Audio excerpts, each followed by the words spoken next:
Bonjour et bienvenue sur le Journal du Geek. Aujourd'hui, je vais vous présenter rapidement le nouveau Motorola DeFi, donc qui est un smartphone évidemment sous Android et qui a la particularité en fait d'avoir une résistance accrue à la poussière et à l'eau.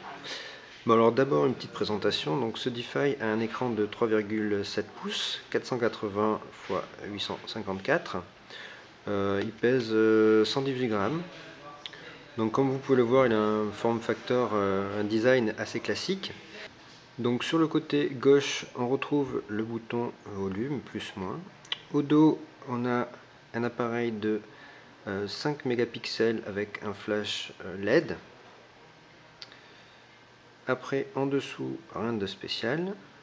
Sur le dessus, on a le bouton bien sûr Power et une prise jack.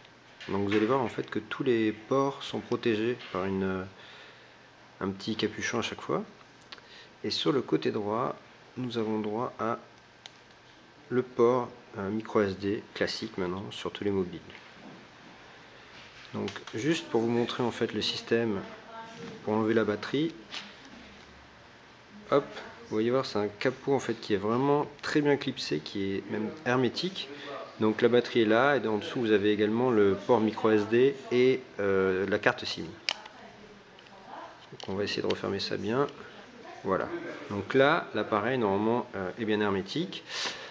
Côté processeur, c'est un Nomap 3610 cadencé à 800 MHz avec 512 MB de RAM. Donc comme je disais tout à l'heure, le principal attraction en fait, de ce mobile, puisque comme vous pouvez le voir il est assez classique, c'est qu'il est certifié IP67 en fait, qui signifie une résistance accrue à tout ce qui est poussière et eau. On peut même dire qu'il est véritablement étanche. Avant de vous montrer donc ça, je vais faire un petit tour en l'allumant à l'intérieur de l'appareil. Donc c'est Android 2.1 avec l'interface évidemment de Motorola qui s'appelle MotoBlur que vous avez pu voir sur les Dext et autres. Donc comme vous pouvez le voir, l'interface est réactive, assez réactive on va dire, il n'y a pas de...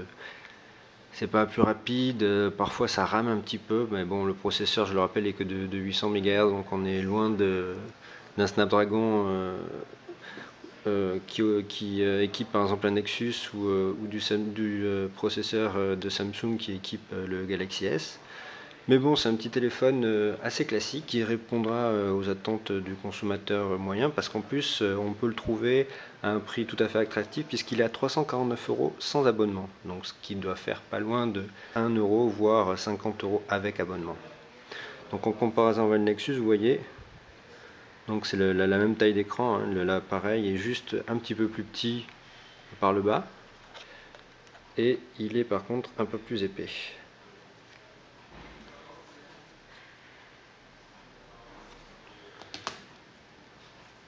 Donc qu'est-ce qu'on peut dire de plus sur celui-là donc l'interface MotoBlur, hein, vous connaissez, franchement moi je suis pas super fan de cette interface. Elle permet surtout en fait d'avoir une partie hub, comme ils aiment bien appeler ça les constructeurs, comme d'ailleurs sur HTC avec Sense, où on retrouve en fait tous ces réseaux sociaux sur ses contacts avec Twitter, Facebook regroupés, et donc on peut découvrir toutes les activités. On a quelques widgets, vous voyez, qui sont différents en fait de ceux proposés de base par Google, et aussi quelques applications, donc comme des outils Motorola qui permettent de synchroniser directement via USB ou même via Wi-Fi en fait, de sauvegarder l'intégralité de votre appareil. Donc il est aussi Wi-Fi N pour le coup et compatible DLNA, donc ça c'est une bonne chose.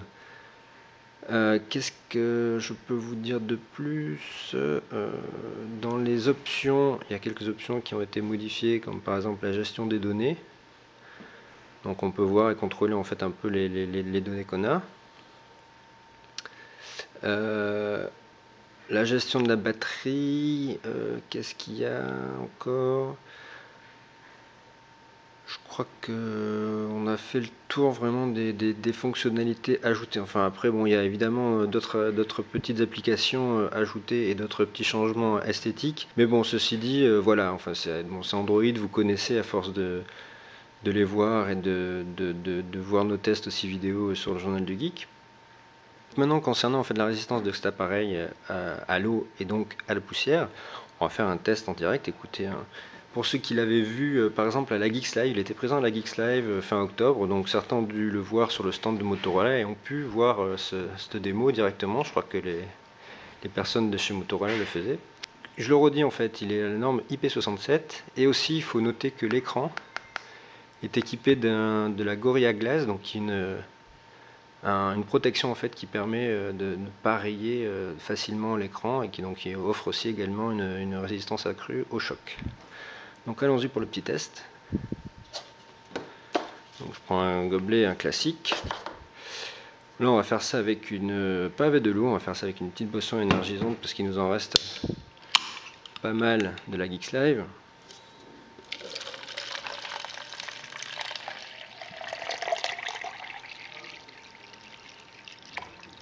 Voilà. Donc là vous voyez on a bien rempli. On allume l'appareil. Voilà. Et donc on regarde quand même que les ports sont bien, voilà, la batterie bien enfoncée, et attention. Donc comme vous pouvez le voir, il est dedans, et il est allumé, voilà. Donc je le ressors, je peux vous le replonger dedans, voilà. On essuie tout ça. Donc voilà, comme vous pouvez le voir, l'appareil est toujours allumé, et il fonctionne toujours très bien. Donc, si vous prenez pas très soin de votre mobile, si vous avez l'habitude de le faire tomber dans de l'eau, je sais pas comment ça peut arriver, mais on sait jamais, hein, suivant votre métier, suivant ce que vous faites.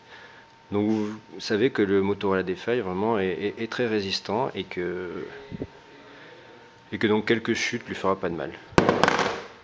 Voilà, merci beaucoup d'avoir suivi ce court test qui vous présentait le Motorola DeFi et à très bientôt sur le Journal du Geek.